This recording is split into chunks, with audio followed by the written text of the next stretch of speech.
नमस्कार दोस्तों, मैं आपका अपना साथी मेघराज और आप सभी का स्वागत है हमारे YouTube चैनल राज नोट्स पॉइंट में। दोस्तों, आज हम बात करने वाले हैं राजस्थान की प्राकृतिक वनस्पति के बारे में। दोस्तों, ये सेकंड ग्रेड का चौथा टॉपिक हमारा चल रहा है। इससे पहले हमने 3 टॉपिक है वो आपको क्लियर करवा दिए गए हैं, तो जाकर वहाँ से आप इस टॉपिक के महत्वपूर्ण क्वेश्चन है वो देख सकते हो। हम संपूर्ण सेकंड ग्रेड का ये बैच है वो एकदम MCQ बैच है वो फ्री रहेगा। तो चलिए दोस्तों, बिना टाइम वेस्ट किए आज की हमारी चौथी क्लास है वो शुरू कर रहे हैं। तो आज का हमारा पहला क्वेश्चन है कि राजस्थान सरकार द्वारा पहली वन नीति का अनुमोदन कब किया गया। यानी राजस्थान सरकार द्वारा पहली वन नीति है वो कब लाई गई थी, ये क्वेश्चन आपसे पूछा जा रहा है। ये फरवरी 2010 में, या मार्च 2010 में, या अप्रैल 2010 में, या अक्टूबर 2010 में। दोस्तों, क्वेश्चन की शुरुआत है वो वेरी वेरी इंपॉर्टेंट क्वेश्चन से हो रही है। अच्छा क्वेश्चन है, एग्जाम में पूछा गया क्वेश्चन है और फिर भी पूछा जा सकता है। तो दोस्तों, इसका हमारा सही आंसर है वो ए ऑप्शन सही हो रहा है, यानी फरवरी 2010। यानी राजस्थान सरकार द्वारा पहली वन नीति का अनुमोदन है वो फरवरी 2010 के अंदर किया गया, इसलिए पहले का ए ऑप्शन हमारा सही बैठ रहा है। आगे बात करते हैं नेक्स्ट क्वेश्चन के बारे में कि कौन सी श्रेणी प्रशासनिक दृष्टि से राजस्थान के वनों की श्रेणी नहीं है। यानी राजस्थान के वनों को 3 प्रशासनिक दृष्टि से अलग अलग श्रेणियों में विभाजित किया गया है। इनमें से एक कौन सी श्रेणी है जो इनका भाग नहीं है, तो सुरक्षित वन है, या आरक्षित वन है, या अवर्गीकृत वन है, या अवर्गीकृत वन है। तो दोस्तों, इसमें से कौन सी है वो श्रेणी राजस्थान के प्रशासनिक वनों की श्रेणी के अंतर्गत नहीं आते हैं। तो दोस्तों, इसका हमारा सी ऑप्शन है वो सही बैठ रहा है।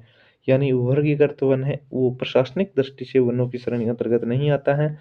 यानी सुरक्षित वन आते हैं, आरक्षित वन आते हैं और अवर्गीकृत वन आते हैं। तो दोस्तों, आपको देखने में क्वेश्चन सरल सरल लग सकता है, लेकिन ये क्वेश्चन जिसने सरसरी नज़र से पढ़ा है वो क्वेश्चन इस क्वेश्चन को हल नहीं कर सकते। अगर क्वेश्चन आपको आराम ढंग से पढ़ा है तो आराम से क्वेश्चन हल कर सकते हो, और ये पिछली सेकंड ग्रेड में पूछा गया क्वेश्चन है। तो एग्जाम में इसी प्रकार के क्वेश्चन आते हैं हम जो आपके साथ साझा कर रहे हैं, क्योंकि हमारा एक ही मकसद है कि इसमें आपका रिविजन साथ में होता रहे। तो दूसरे का हमारा सी ऑप्शन है वो सही बैठ रहा है। आगे बात करते हैं नेक्स्ट क्वेश्चन नंबर 3 कि निम्नलिखित उत्पादों में से कौन सा पर्दे बनाने में काम आते हैं। यानी इनमें से कौन सा है उत्पाद है जिससे पर्दे बनाए जाते हैं। तो आप देखना कि आपके कितने क्वेश्चन है वो सही बैठ रहे हैं। तो इसका कमेंट बॉक्स में आप जरूर लिखिए कि आपके कितने क्वेश्चन है वो सही हो रहे हैं। तो इसका आंवला होगा, या खस होगा, या तेंदू होगा, या जाबुई होगा। यानी इनमें से किस उत्पाद से है वो पर्दे बनाए जाते हैं। तो इसका आंसर है वो आपको कमेंट बॉक्स में करना है, ताकि हमें पता चले कि आपका तैयारी है वो किस लेवल की चल रही है। तो इसका आंसर है वो आपको कमेंट ज़रूर करना है। नेक्स्ट बात करते हैं कि निम्नलिखित में से कौन सा युग्म असुमेलित है। यानी आपको 4 युग्म दिए गए हैं और इनमें कौन सा युग्म है वो असुमेलित है। और ये क्वेश्चन भी पिछली बार सेकंड ग्रेड में पूछा गया क्वेश्चन है, क्योंकि एग्जाम में आपके इसी प्रकार के क्वेश्चन आते हैं। हम संपूर्ण सेकंड ग्रेड की तैयारी है वो MCQ बेस के माध्यम से फ्री करवाने वाले हैं, इसलिए आप हमारे चैनल को ज्वाइन जरूर करें। तो निम्नलिखित में से कौन सा युग्म असुमेलित है उसके बारे में पूछा जा रहा है। सालर, बाड़मेर, सदाबहार वन, माउंट आबू, शुष्क मरुद्भिद जैसलमेर, और मिश्रित पतझड़ कोटा। तो दोस्तों, इसमें से कौन सा युग्म है जो असुमेलित है। तो दोस्तों, इसमें हमारा ए ऑप्शन ही असुमेलित हो रहा है, क्योंकि सालर वन बाड़मेर के अंदर नहीं है, सदाबहार वन है वो माउंट आबू में है, शुष्क मरुद्भिद यानी जैसलमेर वाला क्षेत्र है, और मिश्रित पतझड़ है वो कोटा क्षेत्र के अंदर है।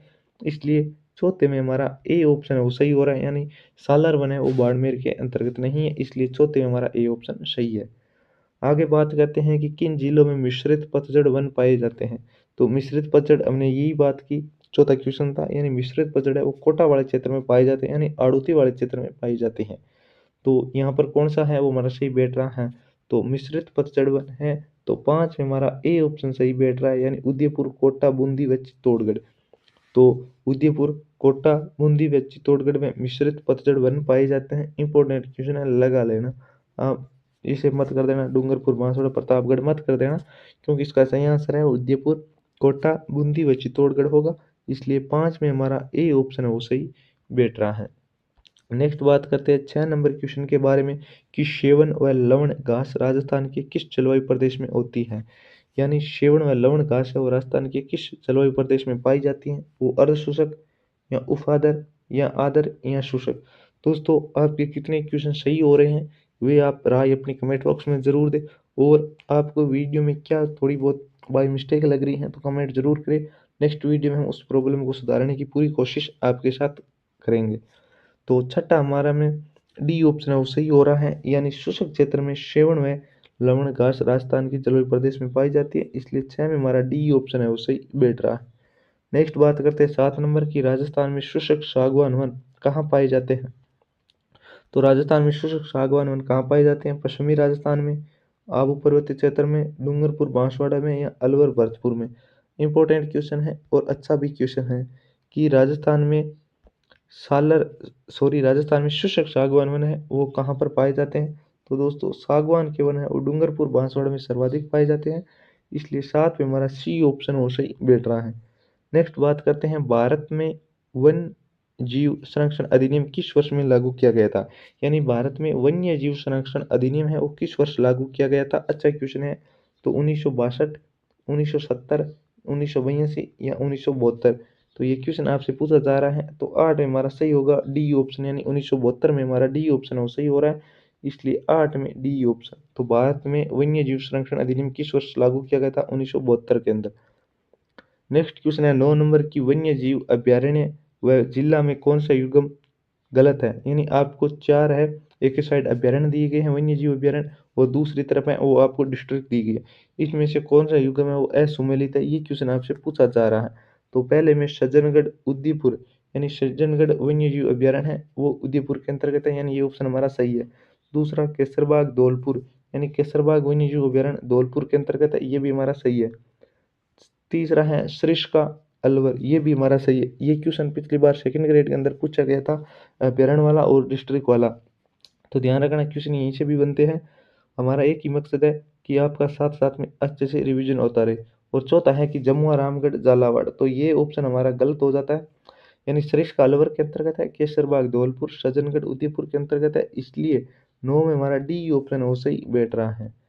आगे बात करते हैं 10 नंबर की, हाल ही में राजस्थान के किस वन्य जीव अभ्यारण्य को राज्य का चौथा बाघ संरक्षित क्षेत्र अनुमोदित किया गया। इंपॉर्टेंट लगा लेना दोस्तों, वेरी वेरी इंपॉर्टेंट क्वेश्चन है, एग्जाम के अंदर यहाँ से क्वेश्चन पूछे जाने की पूरी पूरी संभावनाएं हैं। तो हाल ही में राजस्थान के किस वन्य जीव अभ्यारण्य को राज्य का चौथा बाघ संरक्षित क्षेत्र अनुमोदित किया गया है। तो टोडगढ़ रावली को, या रामगढ़ विस्तारी को, या बस्सी को, या ताल छापर को।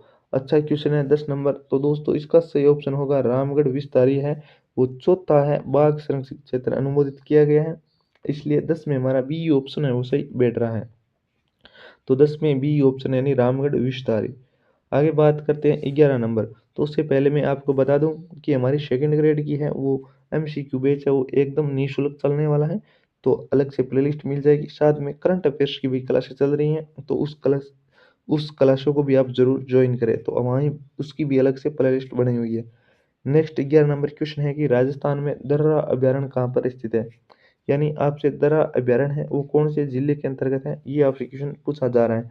तो वो झालावाड़ के अंतर्गत है, सवाई माधोपुर, कोटा, या अलवर के अंतर्गत है। तो राजस्थान में दर्रा अभ्यारण्य है वो कोटा के अंतर्गत है, इसलिए 11 में हमारा सी ऑप्शन है वो सही बैठ रहा है, यानी 11 में हमारा सी ऑप्शन सही है, दर्रा अभ्यारण्य कोटा। नेक्स्ट बात करते हैं 12 नंबर की, अरावली वन रोपण परियोजना कब प्रारंभ की गई। अच्छा क्वेश्चन है ये, इससे पिछली बार जो सेकंड ग्रेड एग्जाम हुआ था उसमें ये क्वेश्चन पूछा गया था कि अरावली वन रोपण परियोजना है वो कब प्रारंभ की गई थी। तो वो 1995 96, या 1992 93, या 1997 98, या 1990 91। तो आपकी कितनी क्वेश्चन सही हो रहे हैं उसकी राय आप कमेंट बॉक्स में जरूर लिखें। तो अरावली वन रोपण परियोजना है वो कब प्रारंभ की गई, तो ये 1992 93 के अंतर्गत प्रारंभ की गई थी। अरावली 1992 93 के अंतर्गत अरावली वन रोपण परियोजना है वो प्रारंभ की गई थी, इसलिए 12 में हमारा बी ऑप्शन है वो सही बैठ रहा है। नेक्स्ट बात करते हैं 13 नंबर की, हरित राजस्थान योजना कब आरंभ की गई थी। हरित राजस्थान योजना है वो कब आरंभ की गई थी, 2007, या 2009-10, या 2004-5, या 2002 को। हरित राजस्थान योजना है वो कब प्रारंभ की गई, ये क्वेश्चन आपसे पूछा जा रहा है, इसका सही ऑप्शन होगा 2009-10 को, यानी वर्ष 2009-10 में राजस्थान में हरित राजस्थान योजना है वो प्रारंभ की गई, इसलिए 13 में हमारा बी ऑप्शन है वो सही बैठ रहा है। नेक्स्ट बात करते हैं 14 नंबर की, निम्न में से कौन से जिलों का युगम राजस्थान में कत्था का मुख्य उत्पादक है। यानी कत्था का मुख्य उत्पादक है वो कौन से दो जिले हैं, वो आपसे क्वेश्चन पूछा जा रहा है। तो इसमें उदयपुर एवं चित्तौड़गढ़ होगा, या भरतपुर एवं अलवर होगा, या बांसवाड़ा एवं बारां होगा, या सीकर एवं हनुमानगढ़ होगा। तो आराम से ये क्वेश्चन आप हल कर सकते हो। इसका सही आंसर होगा उदयपुर एवं चित्तौड़गढ़ में राजस्थान में कत्था का मुख्य उत्पादक क्षेत्र है, इसलिए 14 में हमारा ए ऑप्शन है वो सही बैठ रहा है। आज का अंतिम क्वेश्चन है कि दोकड़ा है, तो दोकड़ा है वो क्या है, ये क्वेश्चन आपसे पूछा जा रहा है। तो ये एक मिट्टी का प्रकार है, या अनाज है, या खनिज है, या एक वृक्ष है। तो 15 का हमारा डी ऑप्शन सही होगा, यानी दोकड़ा एक वन है, इसलिए 15 में हमारा डी ऑप्शन सही हो रहा है। नेक्स्ट कौन से टॉपिक के एमसीक्यू आपके साथ शेयर किया जाए तो कमेंट जरूर करें। मिलते हैं नेक्स्ट वीडियो में जल्दी, तब तक बने रहे। धन्यवाद मित्रों।